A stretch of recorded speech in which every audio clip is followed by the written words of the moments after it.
பாட்டாளி தமிழர்கள் முதல் உலகத் தமிழர்கள் வரை அனைவருக்கும் அன்பு வணக்கம். அன்பிற்குரிய தமிழர்களே, நம்முடைய அன்பு தம்பி ஆற்றல் மறவர் செந்தமிழர் சீமான் அவர்கள் அண்மையிலே ஒரு நிகழ்ச்சியிலே பேசுகிற பொழுது, மீசையை திருக்கிறவர்கள் எல்லாம் வீரர்கள் அல்ல, மயிர் அல்ல வீரம், உணர்வுதான் வீரம் என்று பேசியிருக்கிறார். அநேகமாக அதை நம்முடைய சந்தனக்காட்டு மாவீரர் வீரப்பனாருடைய வீர வணக்க நிகழ்வு அல்லது தீரனும் அவருடைய பேரனும் என்கிற தலைப்புல அந்த செய்தியை பேசியிருக்கிறார். எதற்காக அவர் பேசுகிறார் என்று ஆய்வு செய்தோமானால் அல்லது கவனத்தில் எடுத்துக்கொண்டால், திராவிட இயக்க தமிழர் பேரவை தலைவர் பேராசிரியர் சுப வீரபாண்டியனை குறிவைத்து பேசுகிறார். சுப வீரபாண்டியன் ஜிடி நாயுடு மேம்பாலம் என்று பெயர் சூட்டியதில் ஜிடி நாயுடு என்பதுதான் அவருக்கு அடையாளம். ஜிடி நாயுடு என்றால் அறிவியல் மேதை நினைவுக்கு வரும் அல்லது பெரிய விஞ்ஞானியினுடைய நினைவுக்கு வரும் என்ற தலைப்பில் அவர் ஏதோ ஒன்று பேசிட்டார்.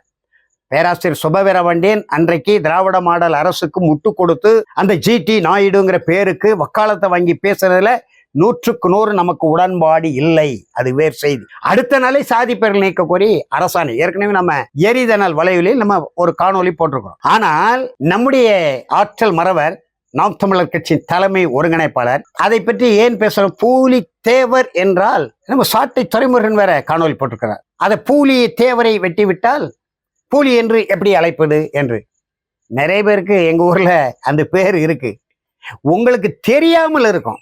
காத்தவராயன் பூலி என்று சொன்னால் என்ன? அவருக்கு காத்தவராயன் என்ற ஒரு பெயரும் இருக்கிறது. சித்திரபுத்திர பூலி என்று சொன்னால் என்ன? அந்த தேவர் என்கின்ற அது ஒரு அடையாளமாக சாதியின் பெயராக முத்திரை குத்தப்பட்டு அதனாலே சமுதாயத்திலே சிக்கல்கள் வந்து கொண்டிருக்கு. 1984, 85 காலகட்டத்திலே நம்ம ஏற்கனவே பதிவு செய்திருக்கிறோம். முத்துராமலிங்கனார் மாவட்டம் ராமநாதபுரம் மாவட்டத்திற்கு, அதற்கு முன்பு அல்லது அதற்கு பின்பு ராமநாதபுரம் மாவட்டத்திற்கு இமானுவேல் தேவேந்தர் மாவட்டம் என்று பெயர் சூட்ட வேண்டும் என்று 1988 புதுச்சேரியில நம்முடைய தமிழின போராளி மருத்துவர் ஐயா அவர்கள் தலைமையிலான வன்னியர் சங்க பொதுக்குழு கூட்டத்திலே தீர்மானம் நிறைவேற்றுகிறார்கள். ஆனால் 84, 85 காலகட்டத்திலே முத்துராமலிங்கனார் மாவட்டம் என்று ராமநாதபுரம் மாவட்டத்திற்கு அல்லது சிவகங்கை ஏதோ ஒரு மாவட்டத்திற்கு பெயர் வைத்த பொழுது கடுமையான எதிர்ப்பு வந்தது. மக்கள் தலைவர் எம்ஜிஆர் முதலமைச்சர் அப்பொழுது கருப்பியா முப்பனரே ஒரு கடுமையான அறிக்கை கொடுத்தார். உங்கள் கட்சியின் சார்பிலே தேர்ந்தெடுக்கப்பட்ட முதலாக இடைத்தேர்தலிலே திண்டுக்கல்லே தேர்ந்தெடுக்கப்பட்ட நாடாளுமன்ற உறுப்பினர் மாயத்தேவர், நீங்கள் மாயத்தேவர் என்றுதான் அழைக்கிறீங்க, பேசுறீங்க, சோரொட்டியில போடுறீங்க, அப்ப முத்துராமலிங்க தேவர் என்றுதான் பெயர் வைக்கணும்.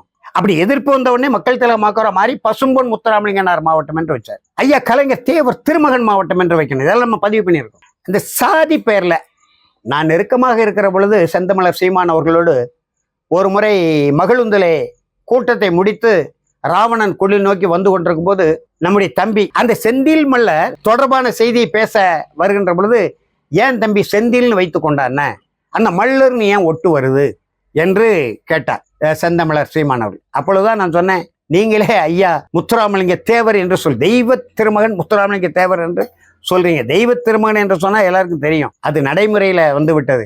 அப்ப தேவரையும் சேர்க்கிறீங்க என்ன? இல்ல, அது பழக்கப்பட்டு போய்விடும். அதே போலதான் இதுவும் பழக்கப்பட்டு பழக்க விளக்கங்களையும் வரலாறுகளையும் மாற்றுவதும் திருத்துவதும் தானே தமிழ் தேசியத்தின் இலக்காக இருக்க முடியும். பழமை பெருமை பேசி என்ன பயன்? பழமையில் புதுமை புகுத்த வேண்டும், பழையான வரலாறுகளை திருத்த வேண்டும். அதிலையும் குறிப்பாக நாட்டு மக்களுக்கு சமூக மக்களிடையே ஒரு முட்டல், மோதல், குத்தல், குடைச்சல், இடையூறுகள் வருது என்றால் எல்லாவற்றையும் மாற்றத்தானே செய்யணும். 97 அனைத்து பெயர்களையும் ஐயா கலைஞர் ஆட்சியில கொடியங்குளம் கொடும் நிகழ்வை ஒட்டி மாற்றினாரா இல்லையா? ஒரே அரசாணை மூலம் நாங்களெல்லாம் வரவேற்று அறிக்கை கொடுத்தோம். அனைத்து போக்குவரத்து கழகங்கள், கட்டடங்கள், பேருந்து நிலையங்கள் இன்றைக்கு எங்கு பார்த்தாலும் முத்தமிழறிஞர் டாக்டர் கலைஞர் திருச்சி பேருந்து நிலையம், பஞ்சப்பூர் பேருந்து நிலையம், திருவாரூர் பேருந்து நிலையம், இப்படி எங்கு பார்த்தாலும் அருவருப்பாக பெயரை வைக்கக்கூடிய நிலை இருக்கிறது. நான் ஏற்கனவே சொன்னேன், மதுரையில முல்லை பெரியார் அணை கட்டிய கர்னல் பென்னி குயிக் பெயரில் இருக்கக்கூடிய வளாகத்தில் நூலகம் கட்டுகிறார்கள். அதற்கு பெயர் வைக்க வேண்டுமானால் பொருத்தமான பெயர். 5வது தமிழ்ச்சங்கத்தை நிறுவி பின்னர் அதுவே மதுரை பல்கலைக்கழகமாக மாறி பிறகு காமராஜர் பல்கலைக்கழகமாக உருவெடுத்து லட்சக்கணக்கான தமிழர்களை படிப்புக்கு அடித்தளமிட்ட வள்ளல் பாண்டித்துறை அரசனார் பெயர் வைக்க சொல்லி என் முத்துப்பாண்டிட்டு எத்தனை முறை சொன்னேன், ஒரு ஆர்ப்பாட்டம் ஏற்பாடு செய்யுங்க, ஒரு கோரிக்கையை முன்வைப்போம். பிறகு குறிப்பிட்ட மக்கள் விழித்து எழுந்து இந்த பெயரை தான் வைக்க வேண்டும் என்று பெரும் போராட்டம் நடத்தினா அரசு வளைந்து கொடுக்கும், பணிந்து வரும் என்று சொன்ன ஒரு துரும்ப கூட நீங்க தூக்கி போடலை.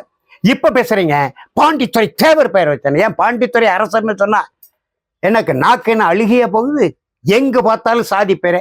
அப்படியானால் நாம் தமிழர் கட்சி சாதிய அமைப்புகளை வளர்த்தெடுக்கிற, சாதிய உணர்வை வெறியை ஊட்டுகிற கட்சியா, தமிழ் தேசிய உணர்வோடு தமிழர்களை இணைத்து நாம் தமிழர்கள் என்று சொல்லக்கூடிய கட்சியா என்றுதான் பார்க்கணும். சாட்டை துறைமுறைகள் வலைவலிகளை பாருங்க. முத்துராமலிங்க தேவர் பதிவு இல்லாம எந்த வலையில் பண்மையில் கூட நேற்று கூட ஒரு வலைவலி போட்டிருக்காரு. முத்துராமலிங்க தேவர் தான் கட்டுறாரு. மற்ற தலைவர்கள் இல்லை. தமிழ் தேசிய தலைவர்கள் யார் உங்களுக்கு அடையாளம் தெரிகிறதா இல்லையா? நம்முடைய பெங்காலூர் ஐயா குணா அவர்களுடைய பிறந்த நாள் விழாவில் உடன்பாடு கிடையாது. பிறந்த நாள் தமிழர் மரபு இல்லை. நம்ம 2 பேருமே பேசியிருக்கோம். ஆனா பிறந்த நாள் விழால தமிழ் தேசியத்து தந்தை என்று போற்றப்படுகிற பே மணியரசன் பேசுறார். நாம் தமிழர் கட்சி தலைமை ஒருங்கிணைப்பாளர் செந்தமிழர் சீமான் நீங்களும் பேசுறீங்க. அவரை பற்றி பேசுறீங்களா? அவருடைய ஆக்கங்களை பற்றி பேசுறீங்களா?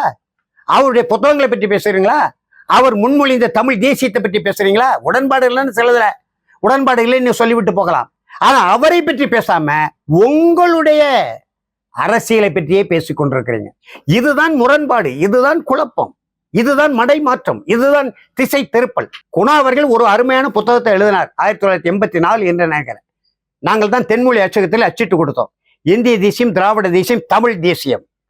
அந்த அட்டைப்படமே நான் உருவாக்கி கொடுத்தது. ஒரு ஆங்கில இதழ்ல வந்திருந்தது. இந்தியாவிலிருந்து திராவிட நாடு, திராவிட நாடு தமிழ்நாடு விடுதலை அடைவது போன்ற ஒரு வரைபடம் வந்தது.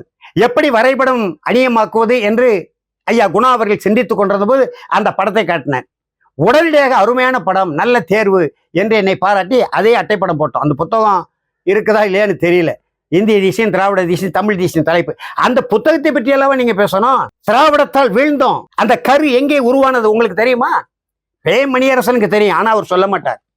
செந்தமிழன் சீமான் அவர்களே அந்த திராவிடத்தால் வீழ்ந்தோம் என்கின்ற அந்த குறு நூல் கருவானது எந்த இடத்துல? பாட்டாளி மக்கள் கட்சியினுடைய இளைஞரணி பயிற்சி வகுப்பிலே குடந்தையிலே நடந்த ஒரு நிகழ்வு. அதிலே அவர் அந்த பயிற்சி வகுப்பு ஆசிரியராக அழைக்கப்பட்டார். ஆனால் வேண்டாத விளைவு, அவரால் வர முடியவில்லை. பெங்காலூரில் இருந்து உடனே ஒரு கட்டுரை அனுப்புகிறார். அந்த கட்டுரை அந்த குடந்தை பாட்டாளி மக்கள் கட்சி இளைஞர் அணியினருடைய பயிற்சி வகுப்பிலே படிக்கப்பட்டது. அந்த கட்டுரை தான் திராவிடத்தால் வீழ்ந்தோம் என்ற தலைப்பிலே மிகப்பெரிய விழிப்புணர்வை தமிழ் தேசியத்திலே விதைத்தது, உருவாக்கியது. திராவிடம் திராவிடம் திராவிடம் என்று சொல்லிக் கொண்டிருந்த ஈவேரா வகைராக்களை கொலை நடுங்க வைத்த புத்தகம் திராவிடத்தால் வீழ்ந்தோம். பேராசிரியர் சுபவி கூட அதுக்கு மறுப்பு தெரிவித்து போட்டிருக்கிறார். அப்படிப்பட்ட குணாவுக்கு நீங்க விழா எடுத்தா அவரை பற்றி பேசாம எதையோ மடைமாற்றி கொண்டிருக்கிறீர்கள். பே மணியரசனார் அவர்களும் நீங்க, நான் வரல, அந்த நிகழ்ச்சியை பார்க்கல, வலையொலிகள்ல பார்த்தேன். பங்கெடுத்தவர்கள் என்கிட்ட சொன்னாங்க, குணாக்கு நிகழ்ச்சி நடத்தின குணாவை பற்றி பேசாம சீமான் ஒரு பக்கத்துல பேசுறாரு, மணியரசன் ஒரு பக்கத்துல பேசுறேன். அதே போலதான் மீசையை திருக்கினவர்களா அப்ப வீரப்பனார் எவ்வளவு பெரிய மீசை வச்சிருந்தார், மாபெரும் வீரர் தானே. தீரனும் அவன் பேரனும், தீரன் மீசை வச்சிருக்காரா இல்லையா? தீரனாக இருக்கட்டும், நம்முடைய ஐயா சித்திரபுத்திர பூலியாரா இருக்கட்டும், அல்லது வெண்ணி காலாடியாக இருக்கட்டும், சித்திரபுத்திர பூலி ஐயாவுக்கு அவருடைய அனைத்து வெற்றிகளிலும் 2.5 கலந்தவர் வெண்ணி காலாடி படை தளபதி, முதல் தளபதி, வீரமிக்க தளபதி. அவர் பேரை எடுத்துட்டு கூட 30 விழா நீங்க போட்டீங்க. அப்பதான் முரண்பாடு வந்து நாம் தமிழர்ல எனக்கும் தம்பி சீமான் அவர்களுக்கும். அதே போல நம்முடைய சுந்தரலிங்கனார் மாவீரர், அதே போல முத்தரையர், இப்படி அந்த குறுநில மன்னர்கள் அல்லது நம்முடைய முன்னோடிகள் எல்லாம் மீசை வைத்த சிலைகள் தான் நாடெங்கும் இன்றைக்கு நிறுவப்படுகிறது. சுபவீரபாண்டியனை பார்த்து கேட்குறீங்களே, உங்களுக்கு தெரியுமா தம்பி செந்தமிழர் சீமான் அவர்களே தேசிய தலைவர் சில காலம் மீசை இல்லாமல் இருந்தார். அதற்கு காரணமே நான் தான், பல பேருக்கு தெரியாது.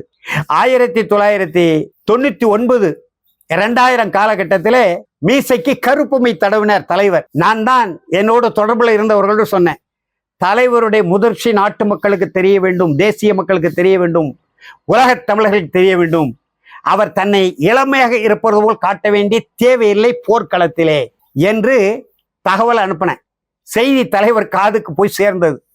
இப்படியா சொன்னான் வீரரசு என்று மொத்தத்திலே மீசை எடுத்து போட்டார். அதனுடைய நினைவாக ஒரு மிகப்பெரிய படம், மீசை இல்லாத படம், என் வீட்டுக்கு 2-3 முறை வந்திருக்கிறீங்க தம்பி செந்தமிழர் சீமான் அவர்களே, நீங்கள் பார்த்திருக்க கூடும். எரிமலை என்று ஒரு இதழ் ஐரோப்பாவிலிருந்து வெளிவந்தது நம்முடைய இயக்கத்தின் சார்பிலே. அந்த எரிமலை பின்பற்றி தான் எரிதணல் என்று நான் பின்னாலே 2009-10 காலகட்டத்தில் ஒரு இதழே நடத்தினேன். ஒரு 4-5 இதழ் எழுத்து ஊடகம் நடத்தினது போதிய ஆதரவு இல்லாம முடங்கி போனது. அந்த தலைப்பில் தான் எரிதணல் என்று நம்முடைய வலைவலிக்கும் பெயர் வச்சிருக்கிறேன். தேசிய தலைவருடைய படம், மிகப்பெரிய படம், மீசை இல்லாத படம் எரிமலை என்கின்ற இதழ்ல வந்தது. அருமையா இருக்கும் அந்த இதழ், மிக சிறப்பான இதழ், வண்ண வண்ண படம், பளபளப்பு தாளில் வெளிவந்த ஒரு இது. இந்தியாவில் வந்த இந்தியா டுடே போல அந்த இதழ் இருக்கும். அதில் வந்த படத்தை தான் இன்னமும் நான் வச்சிருக்கிறேன். 2002 வெளியான படம். அப்படியானால் மீசை இல்லாமலே தேசிய தலைவர் இருக்கிறாரு. எனவே பேசும்போது செந்தமிழர் சீமான் அவர்கள் கவனமாக பேச வேண்டும். ஒரு சொல் கொல்லும், ஒரு சொல் வெல்லும். அதை எச்சரிக்கையாக பார்க்க வேண்டும். சுபவீரபாண்டியன் மீது நீங்கள் தாக்குதல் தொடுப்பது தனி, சுபவீரபாண்டியன் திராவிட மாடலுக்கு முட்டு கொடுப்பதை விமர்சிப்பது தனி. ஆனால் மீசை திருச்சியவர்கள்லாம் வீரர்களான்னா அப்ப மீசை இல்லாம கொஞ்ச நாளைக்கு வாங்கலாம் பார்ப்போம். மீசை மலிச்சு போட்டுவாங்க. நீங்களே மை தடவிக்கிட்டு தானே வரீங்க. தலையிலையும் மை, மீசையிலையும் மை, இளமையை காட்டுவதற்காக. அப்புறம் உடற்பயிற்சி, அதெல்லாம் சரி, தேவைதான், செய்து கொள்ள வேண்டியதான். அதை நம்ம மறுக்கலை, தடுக்கலை, வேண்டாம் என்று சொல்ல. ஆனால் அந்த சொல்லுகிற போது மீசையை முறுக்கியவனாலாம் வீரனா என்றால், வீரத்தின் அடையாளமே மீசை தான். உங்களுக்கு தெரியுமா? வீரத்தின் அடையாளமே ஒவ்வொரு ஆண்மகனுக்கும் மீசை தான். கர்னல் பென்னிக்குயிக்கே மீசை வச்சிருந்தார், முல்லை பெரியார் அணை கட்டினவர். எங்க குடும்பத்தில் எல்லோரும் மீசை.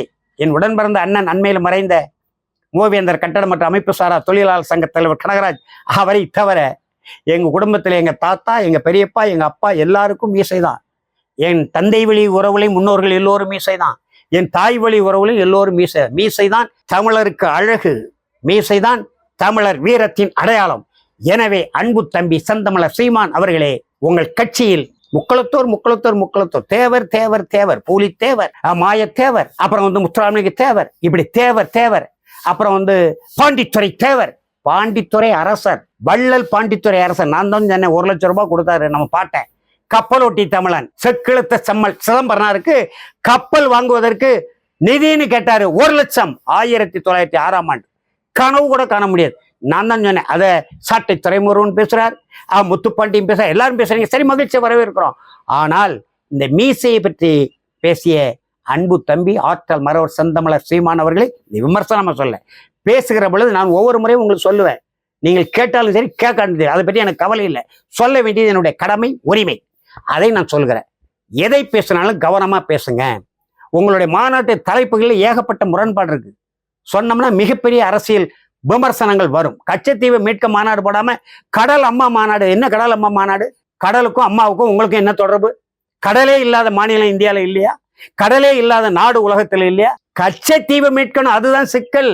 நாகப்பட்டினம் மீனவர்கள், புதுக்கோட்டை மீனவர்களை தங்கள் எல்லைக்குள் மீன் பிடிக்க வரக்கூடாது என்று அடிக்கிறார்கள், விரட்டுகிறார்கள். நீங்கள் நெய்தல் படை அமைப்போம் என்று சொல்கிறீர்கள். இதற்கு வித்திட்டது யார் தெரியுமா?